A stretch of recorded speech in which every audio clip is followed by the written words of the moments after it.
Off by loosening these hose clamps that are holding onto the air box.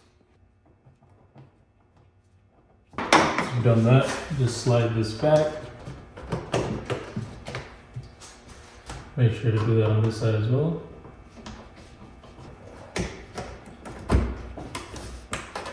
So for this side, it is a little different from that because you do have to remove this coolant line from the coolant reservoir. All you have to do is just pop it out, the washer fluid cap, by just pulling up and sliding it from its place. And for this side, you just have to take this tube out by pressing these tabs down from the bottom and top and pulling it straight back. And everything else is the same. In order to take the airflow sensors off, you just have to depress the tab and pull. I would recommend using a little screwdriver to sort of pry it from each corner.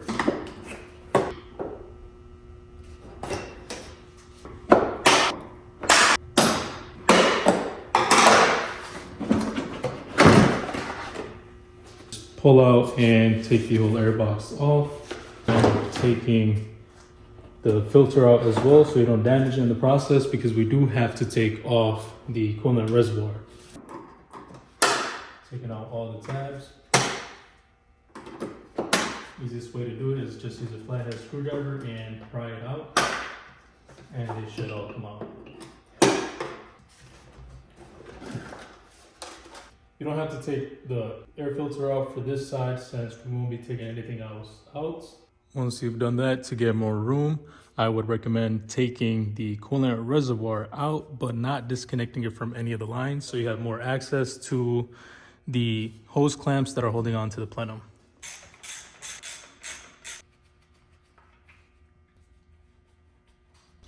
Remember, once you're doing this, be very careful so you don't lose any of the bolts and nuts.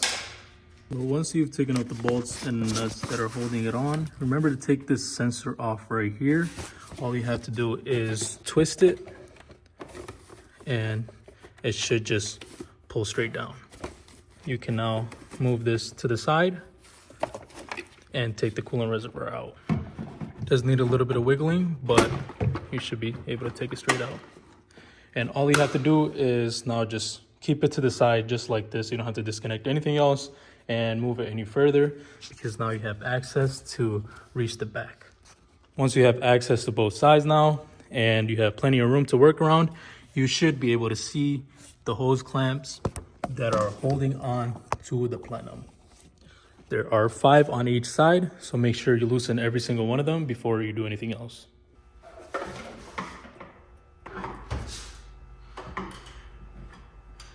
Once you've loosened all 10 hose clamps that are holding onto the plenum, you should now be able to lift it up slowly, but do not remove it fully. And I will show you exactly why.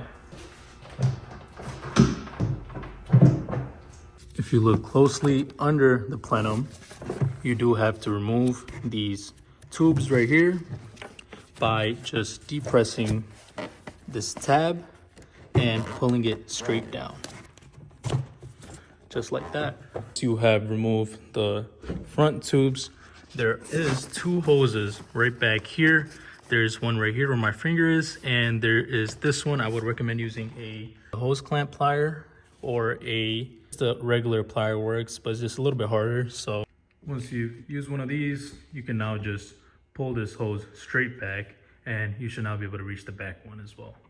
Just get your hand underneath it and try best to just pull it straight back. Once you have done that, you can now lift this up and pull slightly outwards. I would recommend removing this cowl so you can reach one more pipe that's in the back. I usually just move this to the side a little bit and move this to the side. Try to get my hand between these 2 plenums. Once you have enough room, reach your hand back there and depress the tab and just push it straight out. It is a little bit difficult if you don't remove this cowl. Make sure to remove both sides so you're not stuck on anything. Once you've removed all the hose, you can now just lift both the plenums straight out. Here is a better view of exactly the places. So the first one is all the way at the front. And so the back one is right at the corner.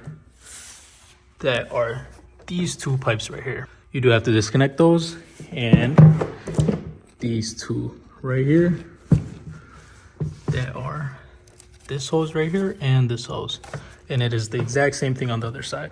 Once you have access to the underside of the plenum, we do have to move this to the side so we can get access to the throttle actuator that are located right here and right here. So in order to do that, remove this bolt. There are 2 bolts here and 2 bolts right there.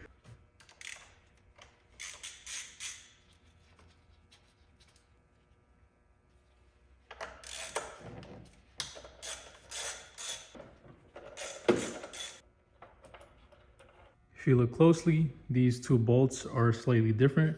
Just remember not to lose any of the pieces that goes onto it. Remember to disconnect this wiring harness from this clip right here, and that side should be good.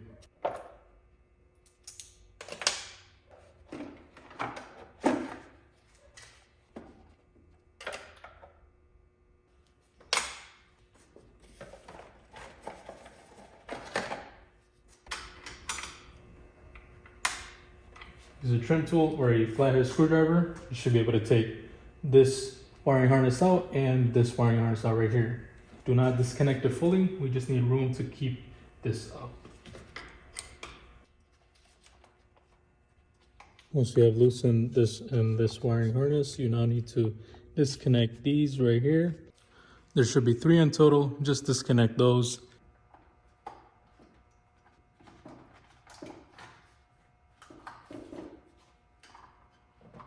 Once you've removed these connectors right here, just disconnect this bolt right here that's held on for the ground, and you should be able to just remove this wire right here so we can have more access when we lift it up. Remember to keep the ground out the way. If you have not already disconnected the battery, just keep it to the side where it's not touching on any other metal. You should now be able to disconnect the throttle actuator connection. Just be able to lift this up so you have enough room to get to the bolts that are holding onto the throttle actuators and take them out.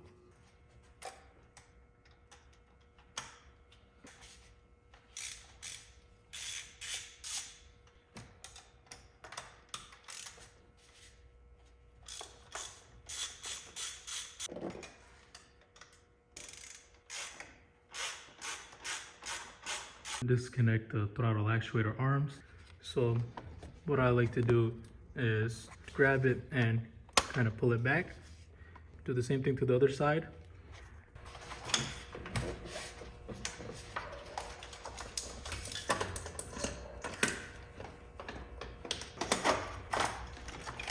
Out just like that. Remove this as well. I usually keep, or at least as many bolts I can on the actuators, so when I'm pulling it out, it doesn't like to fall off anywhere. Remember to do the same thing on the other side.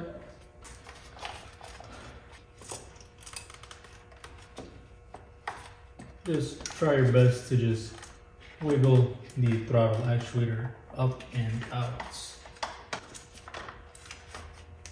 You now have both the actuators out, and remember to take these bolts off as well as the arm.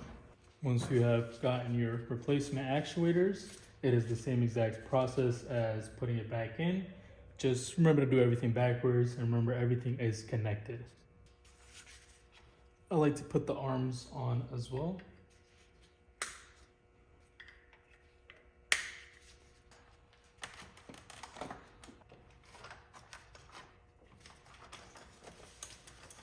Once you have that lined up and have at least one bolt on, you can now take your extended socket and screw everything on while it's lined up.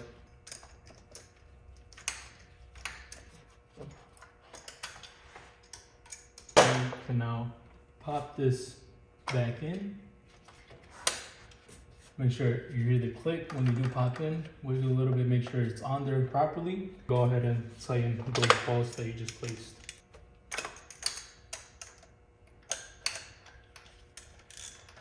Make sure to not over tighten it because these do not require much force.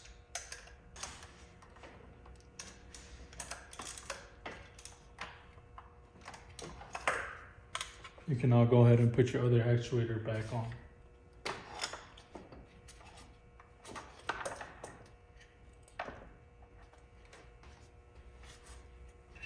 Make sure those bolts are lined up. You can now go ahead and tighten these up.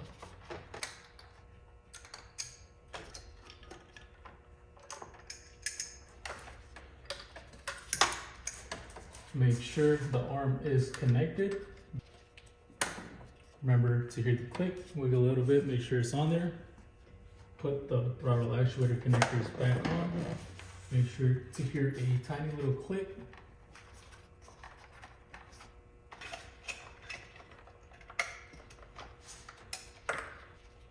Three wires that we did take out, click them back in.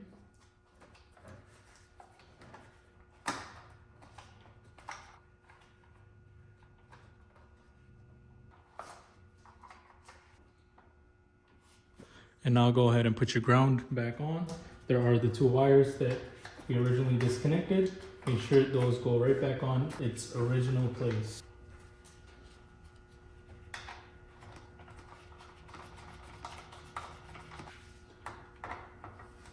Make sure that is tightened back up properly.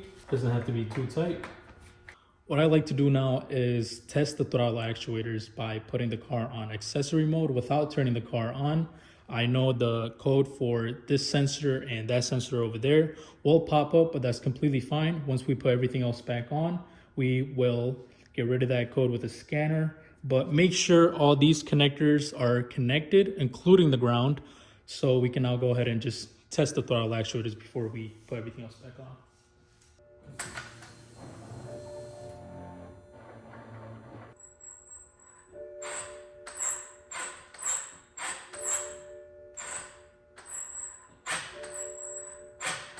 It does help to have somebody else watching that while you do it, but it's as simple as that. Just make sure not to turn the car on. Now, go ahead and follow the steps backwards. After you have tested out the throttle actuators, make sure to put these bolts back in with the covers right here.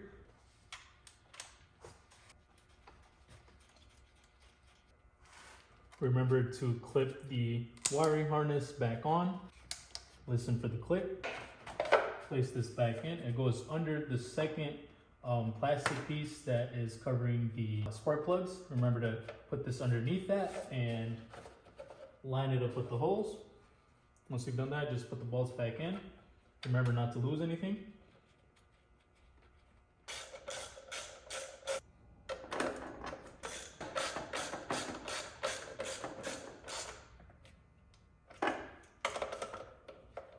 Make sure you don't over tighten these. Once you've put this back on, make sure the wiring harness goes back in its place as well. Make sure you hear the click when you put this back in. Now go ahead and do the same thing for the other side as well.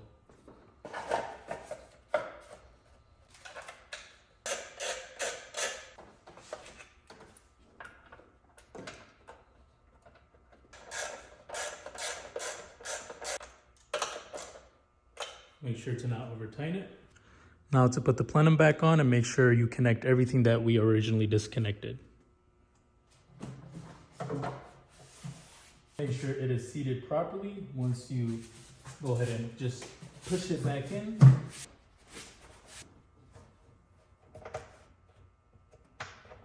Now go ahead and put the clamp back on.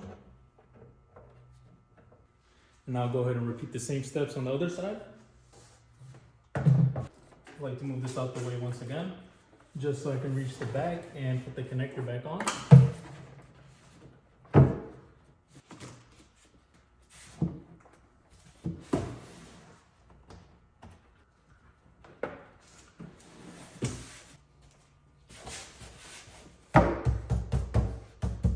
Also, remember to clip this rubber piece right back in so it keeps it aligned.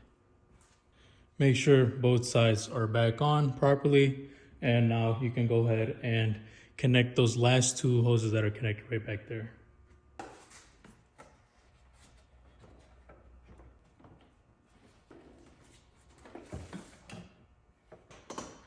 Once you have all 4 hoses connected on each side, you can now tighten up those hose clamps that are holding onto the plenum.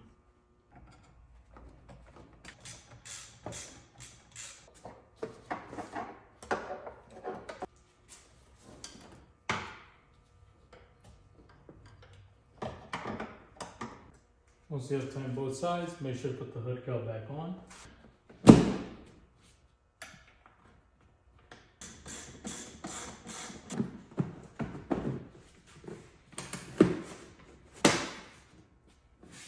As well as the weather strip.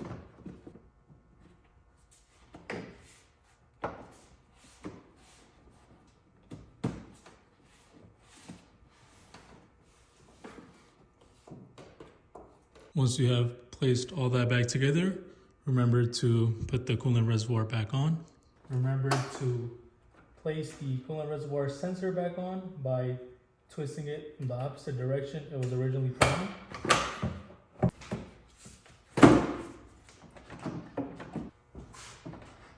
Go ahead and place the bolts back on.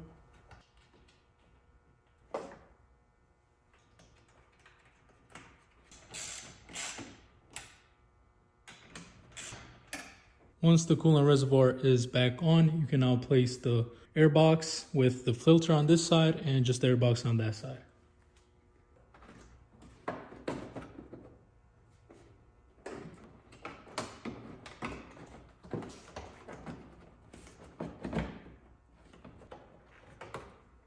Remember to place the washer cap back on as well.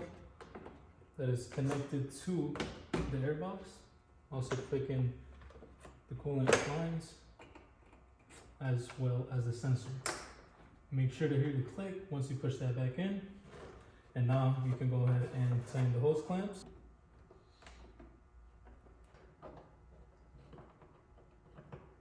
Once you have all those little pieces back on, including the sensor and the washer fluid cap, make sure to clip back on the actual air box. Go ahead and do the same for this side.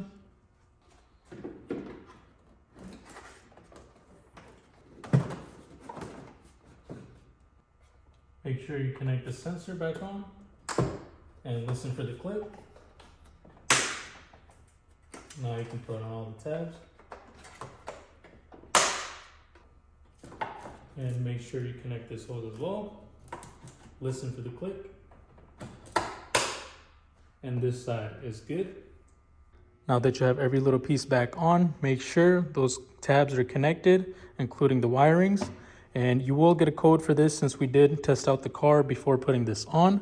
And that sensor right there, just remember, clear that and you should be able to drive.